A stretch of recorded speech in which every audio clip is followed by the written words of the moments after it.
Well, hello, everybody. Get Balanced 2020. I'm going to shut my phone off. My daughter's in Oklahoma right now, and she is just texting me like no tomorrow. So welcome. So hopefully if you're coming from Facebook, you found me okay. Get Balanced 2020 Patty Hall. I guess I've got to figure out how to fix that.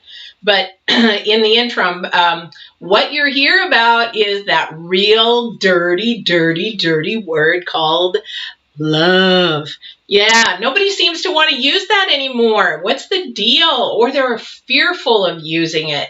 A fear can hold us back on so much, especially when it comes to love and misunderstanding it, because if you say those three words, oh my goodness, it's going to cause you so much trouble, heartache, blah, blah, blah, blah, blah, right? Not at all. Not at all. So what you're here for today is actually to learn about the differences of love, being in love. How about the 8 different kinds of love, as well as 5 love languages? Did you even know all that? What element of love are you in with what relationships you have with your family, your friends, maybe a partner, all that kind of stuff. So let's figure this all out. So why is it that people are so fearful of saying those words? Here's the thing. It's very easy to say the words, but what is connected to those words? Actually, they are feelings. Those are feelings that actually are a choice that you can actually grow, hold back, or do absolutely nothing with.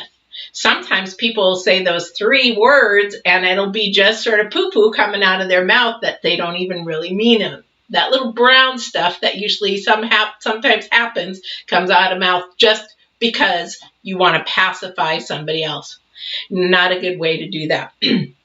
So we're actually going to start to talk about a little bit the definitions. We're going to talk about what love is for man versus God.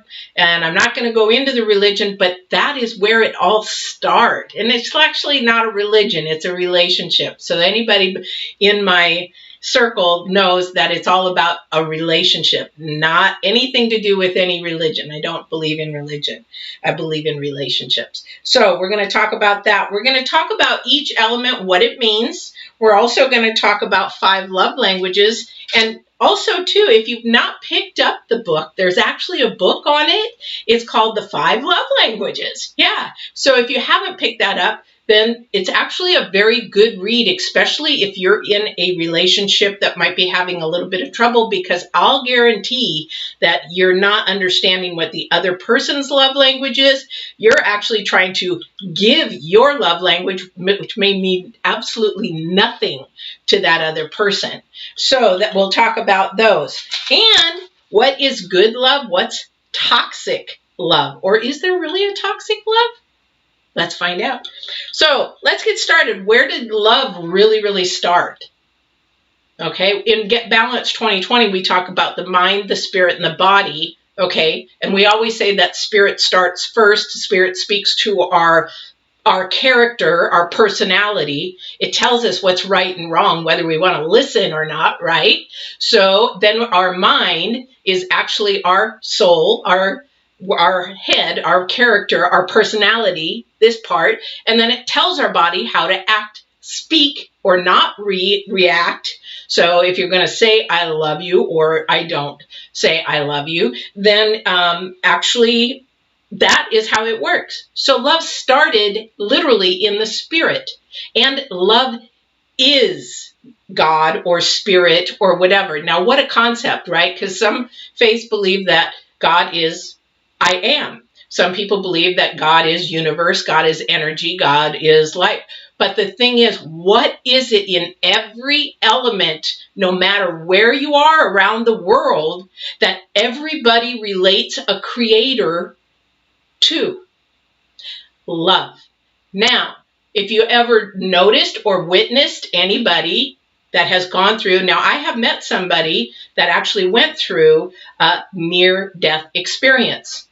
And if you look at a lot of them, some of them, they're not very pretty, but if you look on YouTube and go through some near-death experiences or a TED Talk about doctors that deal with death, you can actually hear almost every single person talk about there's this enormous, unconditional love. It just is. So why is that so important? Because that's what we're created to do. We're created as human beings, as animals, as almost anything on this earth that actually has a brain, is to love. And what is it that we want in return? Love. Why is it such a big deal? Why is it so hard to get then? Because the misunderstanding or the complications of it is that people speak what they don't actually feel and mean, and that's where it gets complicated. But if you talk to somebody with near-death experience, they will then begin not to fear death anymore because they have felt such an enormous love that they can't even comprehend. Okay, so that's what we're keying for. That's what it's unconditional, but it's one thing that people just hunger for. That even in this day and age, we're going through COVID, we're going through riots, we're going through hate, we're going through racism, but be underneath all of that ugliness is the hunger, the cry, the yelling, the screaming inside. I just want to be loved. I just want to be understood. I just want to love and be loved. Deep down, that is the source. Spirit is our source. Did you know, just for a little bit of a fact, that this is actually next September, August 16th. Do you know what was happening in 1969 on this weekend? This very weekend, the Woodstock was going on. Do you know how many people for love were there? 400,000 people. 400,000 people. Why were they there? Love. And let me tell you, they sure spread the love, didn't they?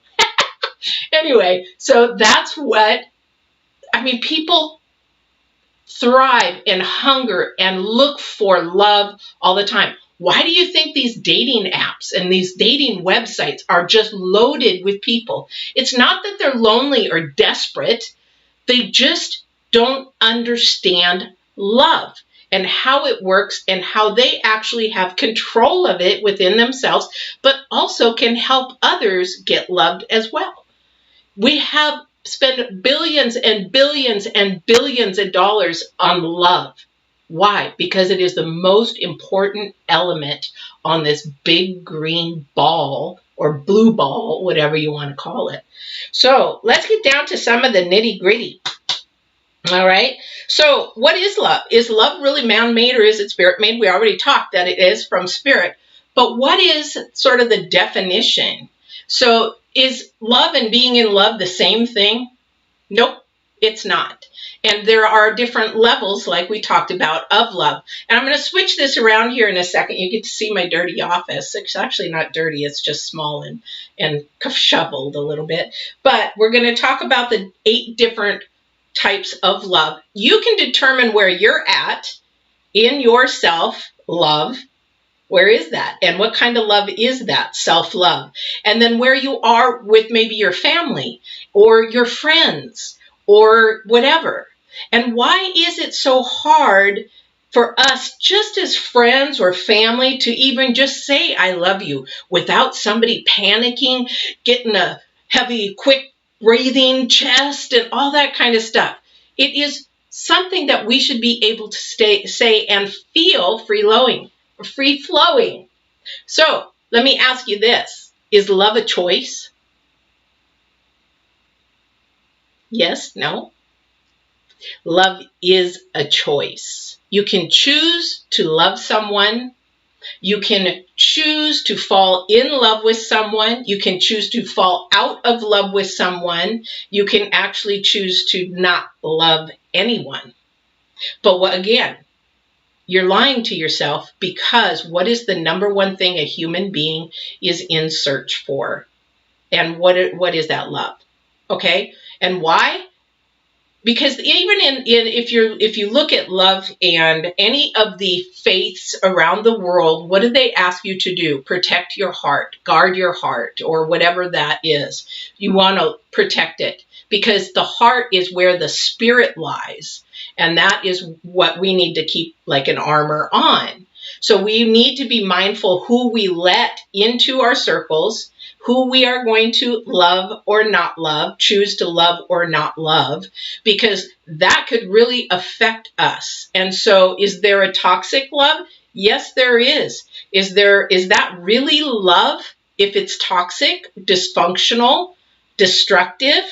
No, because there's fear behind the person that actually may be the one being the one that is actually doing any harm. So there's fear and brokenness there. So that's a different topic. Toxicity is a different topic. But the thing is that, yes, okay? So I'm going to switch this around and we're going to go and we're going to talk about the different elements of love. And hopefully you guys can see what I'm talking about. All right. Oh my gosh, there's a glare there. Let me see if I can get this up. Okay, so these are the 8 things of love. Agape, unconditional. You're going to hear that. You'll hear, like, I'm into horses, so you'll hear horse rescues talk about an agape horse rescue. Unconditional. You're loved unconditional. Can we as human beings live unconditionally? If we are selfless and living for others rather than self, then a lot of the times there is a possibility, but unfortunately our brain gets in the way, and it's really, really hard not to either put a stipulation, a standard, put boundaries or whatever, because we want our own way. Excuse me, we're part of that. Never eat hot dogs before you do a video. Anyway, it's very, very hard for a human being to give unconditional love, because it's just, and that is a spiritual love is the most ultimate thing that you're going to get close to an agape kind of love. So EROS, these are all Greek terms. So if I butcher them, I'm sorry, I don't speak Greek. I speak Japanese. So I sort of do my cinnamons like Japanese. So EROS, you'll find that in writing, romantic love, fictions, romantic kind of love, EROS, pathos, and all those kind of things. Get to the emotions of it. So that is a very romantic love. That's more of a movies kind of thing, you know, because in romance is one thing to one person might be different to another person. So then we have PHILIA, which is affection. Now, affection doesn't have to mean physical. Affection could be just there supporting, helping, understanding, but it could be, you know, something that you're like caring about for that person. Maybe you're helping them with their health, helping them get out of the hospital, helping them kind of thing. And then we got PHILAUTIA.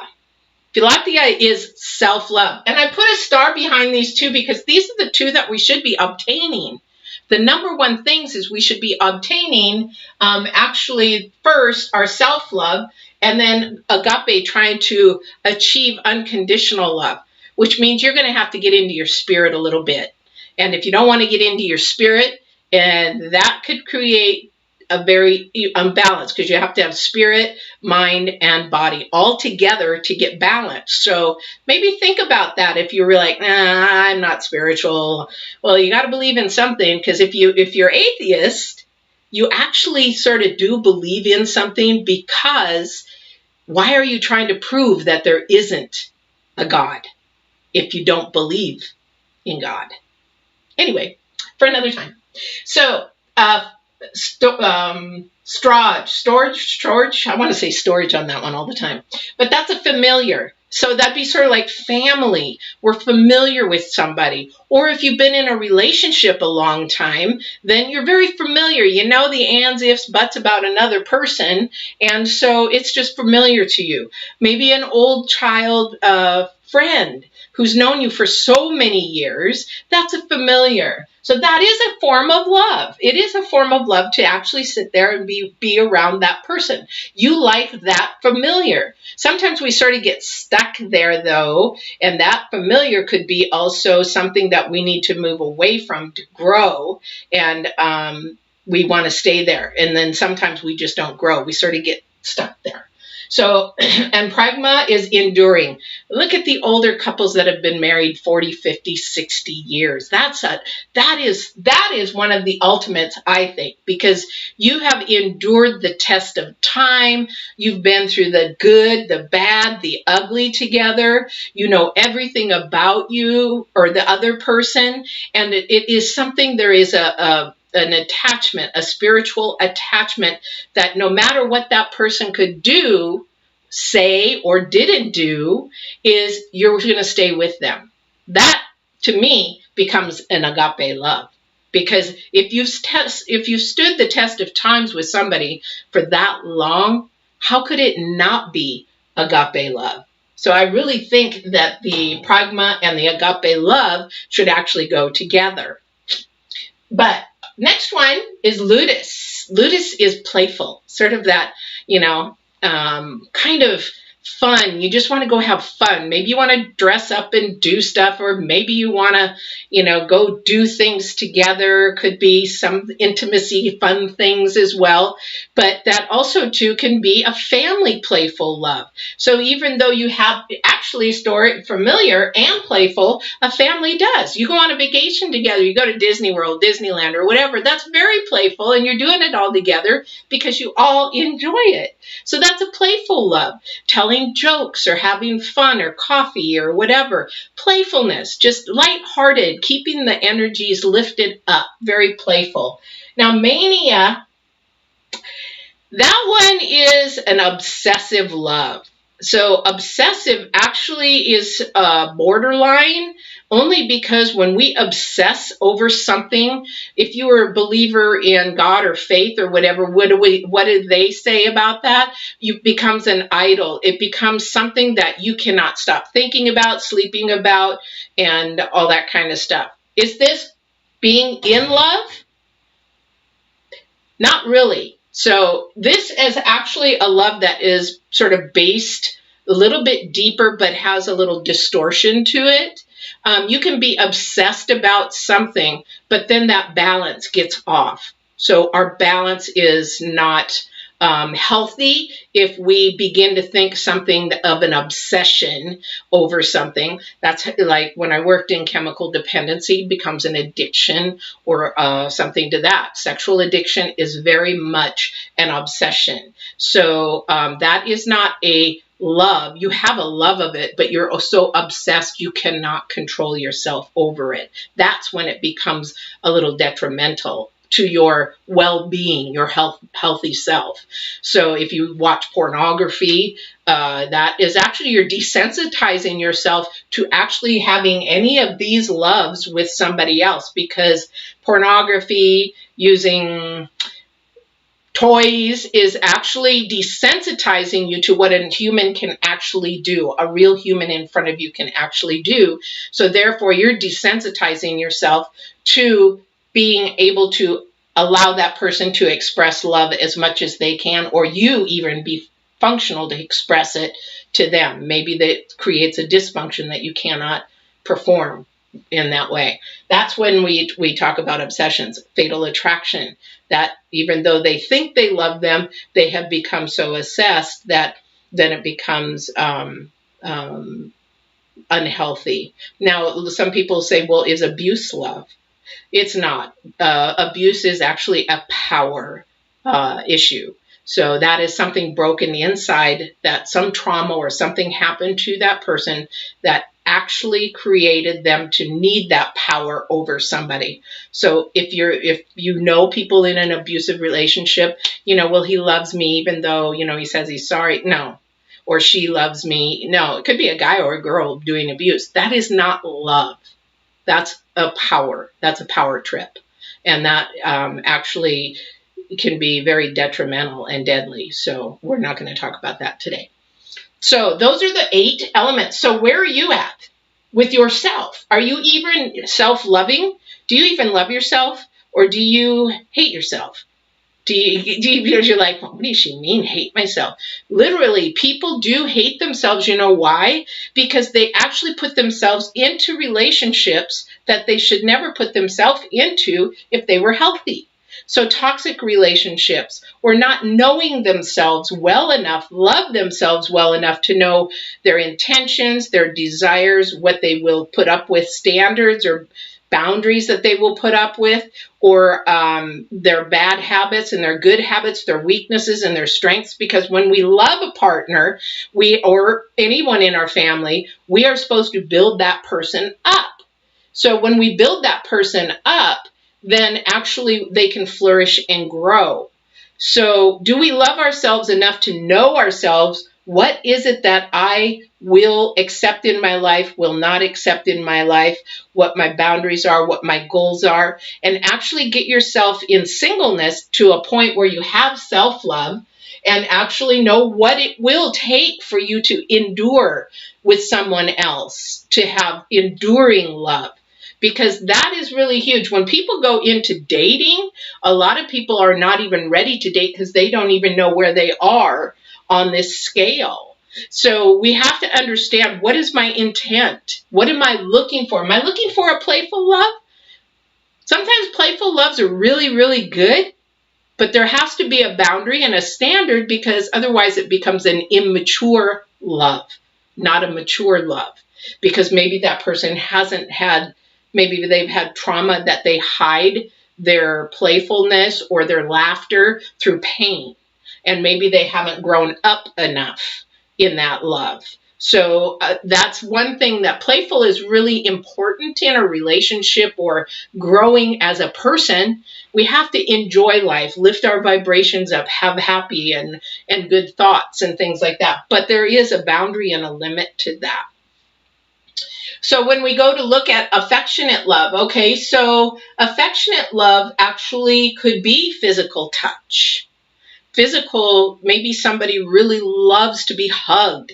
When I grew up, no hugging, not at all. We did not touch at all. And even though my inner self was like, I really just want a hug from my mom. I just really want, and I would go hug her, but it would be just like, okay, I'm busy. You know, because that may be a generational thing that actually never happened in her family as well. So she didn't know about it. She didn't even maybe she was crying for hugs back then. But as I had my child, I hugged and hugged and hugged and hugged. Sometimes we give our kids the things that we didn't have, that we wished we would have had. Sometimes that's a good thing, and sometimes that's not a good thing. But it's actually a good thing in this case, because physical touch is huge. It can actually heal, physically heal a person. So when I joined a church in Newburgh, or in Beaverton, this is a church I was not comfortable with because they all hugged. Everybody hugs. I'm like, okay, what is this? And then before I knew it, I really like this. So I go up and start hugging. So I became a big hugger. So my daughter's like, anybody who comes over, my mom's a big hugger. So anyway, because it's important, that human touch. Babies in the hospital, physical touch. They don't have that physical touch, that also the affirmation, the speaking, you know, they can actually deteriorate rather than grow if they're a preemie or something like that. So affection, romance, you know, some people are that way. So you can start to figure out where you are in this scale and what you're actually looking for and what you want and desire. So let's go over to the love languages. Now, I don't know if you can see this or not. Oops, I'll go this way. So if there is a book called 5 Love Languages, I've read it several times. I've given it out to a lot of people.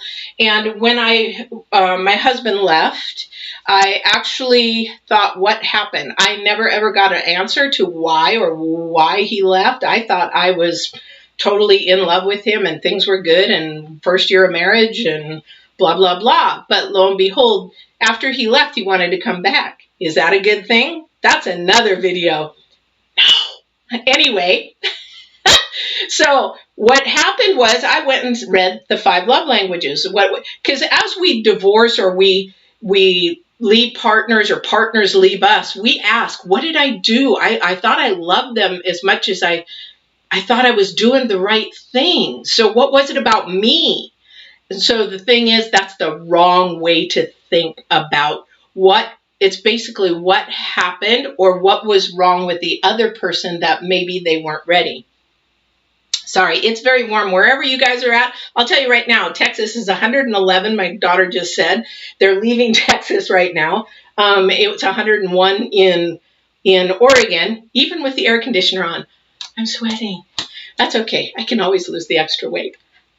Anyway, so let's get back to this. So the thing is that love languages have a lot to do with each side. So if somebody's left you or you left somebody, there is a reason inside you why it happened. It's not the person that got left. It's not them. If they've given it their all, if they've done it their all, given 200%, that is not anything to do with you. There's something broken in that other person that they either, one, do not want to address or change, or two, they just a user and want to go and keep doing it to other people. I've had both, unfortunately. All right. So the first love language is affirmation. So some people might I don't know what affirmation means, because affirmation is about just words. It's about what you say. The thing is with affirmation, that is a love language, but unfortunately, there's so much lying out there that you got to really know and be careful of what and who you're actually getting affirmation from.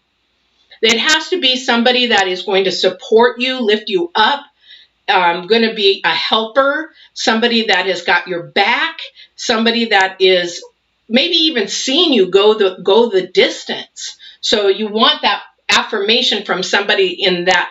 Maybe if you don't have anybody like that, then getting somebody of a mentor, a coach, or somebody that can help lift you up until you figure out how to love yourself in that way. You have to learn to say those things to yourself. I love myself. I'm smart. I'm strong. I'm beautiful. You have to learn to say those affirmations to yourself first. So affirmations are sort of a little tricky, but some people just need to hear, I love you. You look beautiful. Oh, today it was so good to hear you today, or whatever. Second one is acts of service. Well, what do you mean by that? You know, what am I supposed to be, a servant to somebody? No, that is not what it means at all. So acts of service is a huge, huge love language. You think of doctors and nurses and things like that as a love language, because it's actually helping in some manner, form or manner, like a volunteer. Volunteers are passionate about what they're volunteering about. That's a service love. You'll hear that in also like in different type of faiths, you know, you need to serve. But the thing is about spirit, if you want to go that deep, is spirit is about others. We are not here for ourselves. We're here for others. We're here to help and grow others. Why do you think, you know, the Spirit put man and woman together? Because we're helpers. We're not to sit there and destroy and push down and belittle and to do all that kind of stuff. We're here as helpers. And that's what we do. No matter who we are, whatever our gifts and talents are, or whatever our calling is, we are here to be helpers. We are here to grow somebody, lift somebody up, even with a kind word. That's all it takes sometimes. So that's the acts of service. And again, examples of acts of service in a relationship. Maybe you are wanting to help clean somebody's house. Maybe you're doing the dishes just because you know the other person's really tired, works 10-hour days, and that's their love language, is an act of service. Okay, so receiving gifts. This is a huge one. Materialism to me is nothing, but to my daughter, it's huge. If I were to buy her something, she thinks that is me showing her that I love her. So it could be even a little thing as an ice cream cone or something of that. But some people's gifts are huge. Me, I like flowers. That's about it. Give me flowers and I'm a happy camper. Quality time, that is a huge one. We in this busy world, and now that we're in COVID, a lot of people in quarantine, you got lots of quality time, right? Well, we find out actually how much we can love in different ways.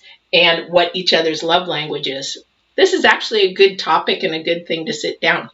But quality time is huge. It's not the quantity of time, remember, it's the quality. You can sit with somebody quietly, watch a movie, and just the energies between you are just happy and joyful. That's all. You don't have to say anything. This could be family as well. Now that families are able to sit together and love each other and know each other better, sometimes that's a good thing. Sometimes that we need to retrain and refocus. But the thing is, the quality time is really important. And of course, physical touch, embracing, holding, in intimacy. That's a huge, huge thing. I won't go into that because that can create soul ties, which you don't want to create soul ties. You want to create a soul mate or a mate for your soul. But that's another topic for another time. So question is, which one is your love language? And do you have more than one? Now, if you're with a family or you live with a family or you live with a partner, do you know what theirs is? And how many of theirs do they have? The reason why I bring this up is after we got divorced, my husband wanted to come back. And I told him, I said, I read this book and it's really, really good. And he had heard about it as well, but he didn't pay any attention to it. And we had a very in-length conversation about the book and the different love languages. And I said to him, if I would have known all this before you left, we would have never got divorced because I was giving you my love language, which meant nothing to him. And vice versa. He didn't really know my love language. And then actually, there's another long story to that.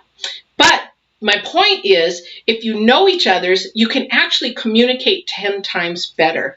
So that is actually love. That's love. So hopefully, if you didn't catch these on the video, it'll be recorded and you can go back and watch again. But don't forget to subscribe so you know that when I'm on. Go ahead and hit that bell once you subscribe and you'll know every time that I'm on live. I'm also on Divine Warrior Intuitive, but that's a different channel. You'd have to subscribe there and hit that bell to know when I'm on. I'm on there a lot more live than I'm on here. So I'm going to switch you back around. Whoop, whoop. And then we're going to talk about the differences of being in love. So love is actually just an intense feeling, right? And an intense feeling can be of anything. I love coffee. I love horses. I love, football. I love whatever that is. It's just an intense feeling.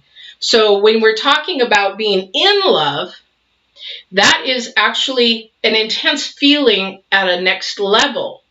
So a lot of the times when you say, hey, I really love you, or you get off the phone, love you, a lot of people are like, hey, okay, and that sort of blows out the air. But if you say, I love you, then it also brings it to another level, right? But if you tell somebody, I'm in love with you, that is an inexplicit passion or desire.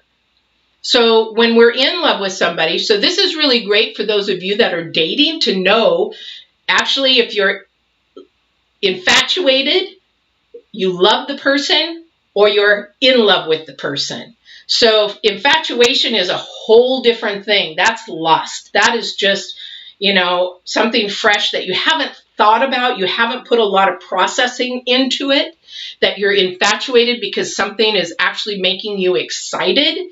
You can be infatuated with roller coasters. Those are instant, momentaneous. You don't have to think about it. You're just in it for the moment and then out. Infatuation does not last.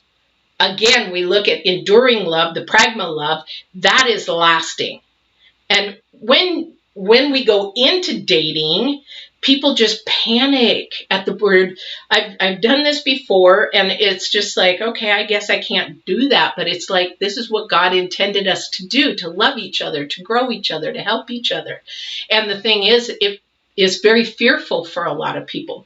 A lot of it is due to damage or trauma, or maybe they weren't loved, or maybe there was abuse, or something that it causes them to put that block up, to guard their heart even more. Sometimes when we fall in love or love, we say put a wall up, right? So what I tell people in coaching, I said, don't put that wall up. If you're going to put a wall up to protect yourself, that's okay, but make sure there's a gate or a door in the center.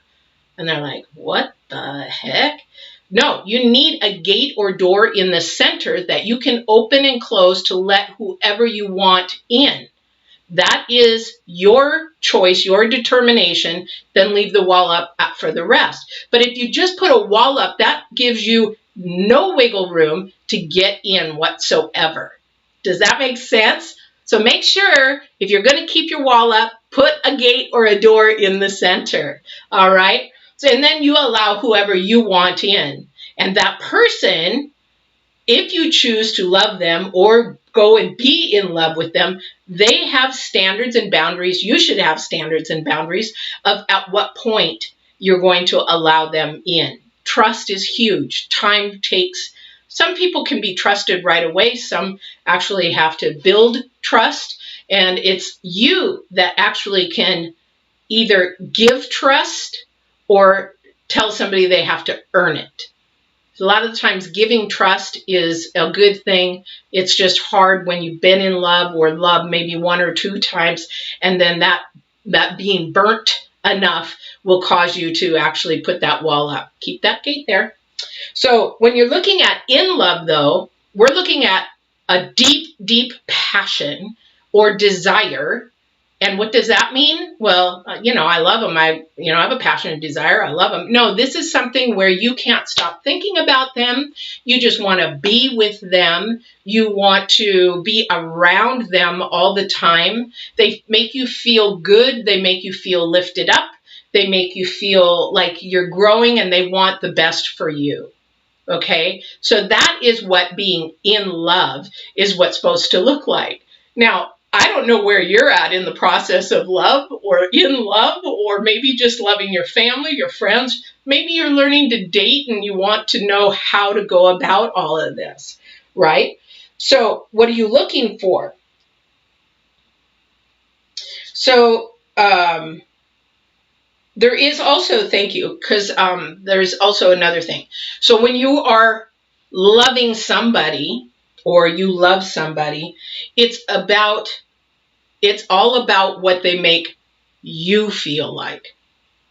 I love them because they make me feel happy. I love them because they have the same interests as I do. I love them because we get along. We can talk about all the same topics. All right? That's love. Now, being in love is actually stepping beyond that. Being in love is actually loving the person other than yourself. Means you want to do everything for that person.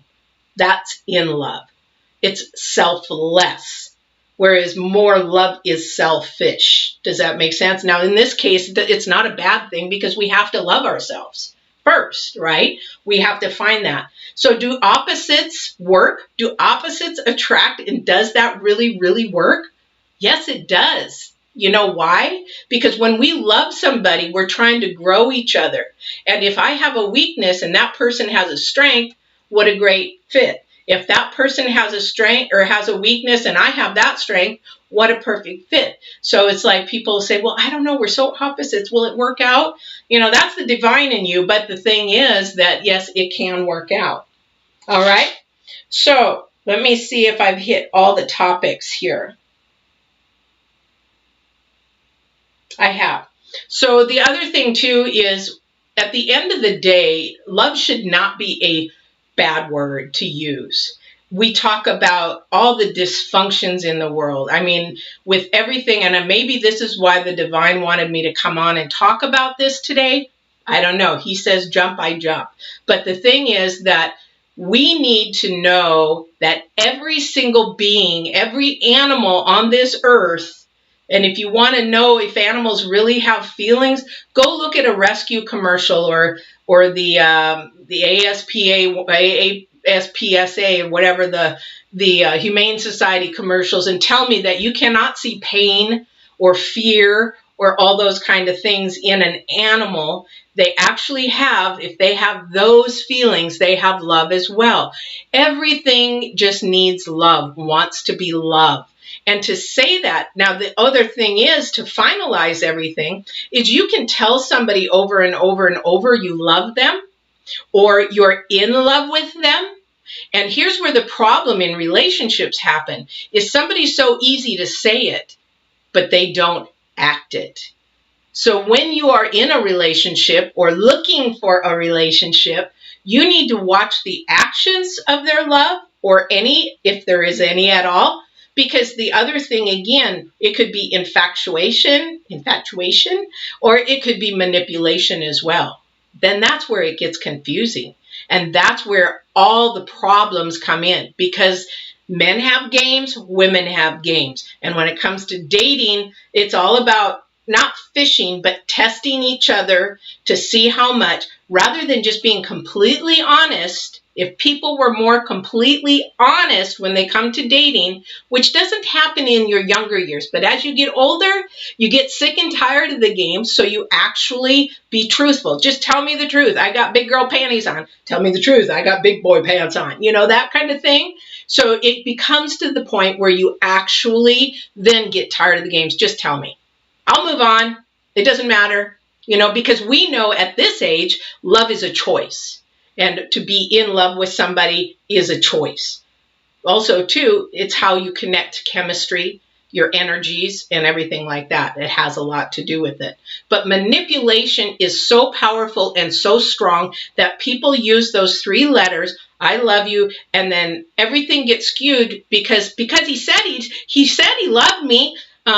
Okay, so as a coach, I would sit there and ask, okay, what is he doing? That's not love. Oh, okay, well, that's not love either.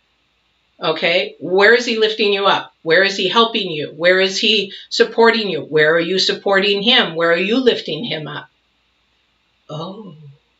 And then they wonder why people get cheated on. Cheating is so prevalent in relationships. When people come to me, will he come back? Will he come back? Why would you want him back if he left? If he left, and then he wants to come back 2 months later, it's manipulation. It's not about change. It's not about all that kind of stuff. It's, you got to listen as men and women to the words and the actions meeting the same. If the actions are not meeting the words, you go by the actions.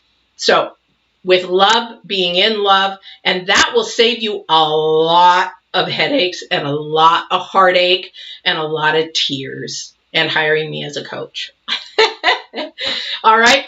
So hopefully that gave you some ideas. If there was people on, I would be answering questions. But the thing is, I hope this gave you some information, some guidance, some tools to maybe help you understand yourself better on the love, on the different loves, on the different levels. And you can have any of them. You can have one of them. You can have all of them. Same with the 5 love languages. Find out what yours is. Have a discussion with your partner, your family, your friends. With the kids, you know what? You can figure it out with the kids, because you got one coming into your leg that wants hugs. The other one wants money. You know, you can figure it out with your kids, but this is more adult.